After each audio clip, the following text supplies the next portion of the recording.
Hello.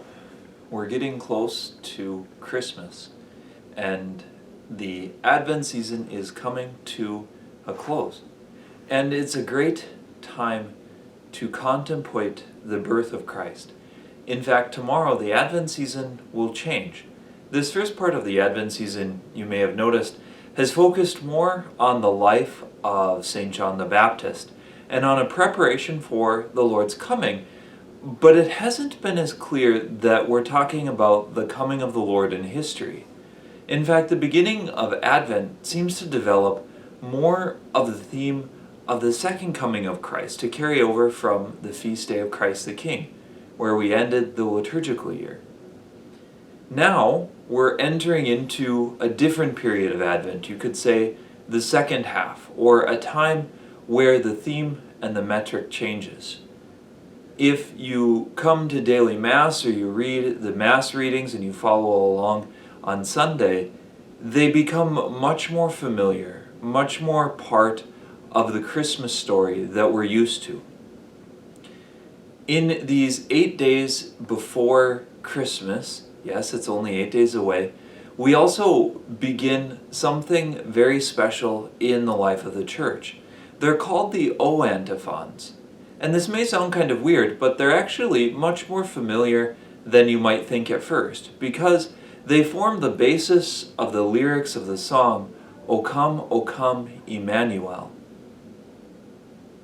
O Emmanuel is actually the last of the O antiphons, but it also became the refrain or the first verse of the famous song, because it's one of the great titles of Jesus. In fact, all 7 of these antiphons are based in the Scriptures, and they bring forward titles of Jesus. It's a meditation on what he means in history and what he means in time, what the Scriptures mean when we call him Messiah and Lord.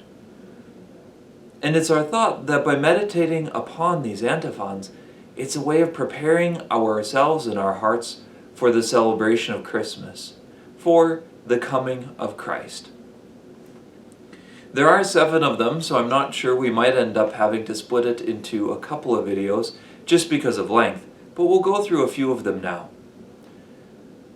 The first one of the antiphons, at least according to tradition, sounds something like this. O wisdom coming from the mouth of the Most High, reaching from one end to the other, mightily and sweetly ordering all things, come and teach us the way of prudence. O wisdom coming forth from the mouth of the Most High. The coming of Jesus is the dawn of wisdom, the dawn of a deeper knowledge of the human race and how the human heart works. The coming of Christ is a gift of God. In a sense, he's incarnate wisdom. And he comes to teach us all things. That God, in his infinite knowledge, embraces all of his creation and all of the choices that we make. That he wants all things to be in order. That they should flow from reason, from love of him, from love of our neighbor. That this order is meant to be something for all of society and the entire world that surrounds us. We beg Jesus to come and to pour out upon us the gift of wisdom, to reveal to us who we are, to teach us the nature of the human person and the nature of sin, to teach us about our need for redemption and the need that we have to embrace a way of following the Lord. Because left to our own devices and our own ideas, we get stuck. We start to think that we understand exactly who we are, that we know it, and we find our identity in all kinds of places. The wisdom of God is Jesus Christ. He is the Word that the Father has spoken to us and to the world. He is the one who reveals all things to us, especially ourselves.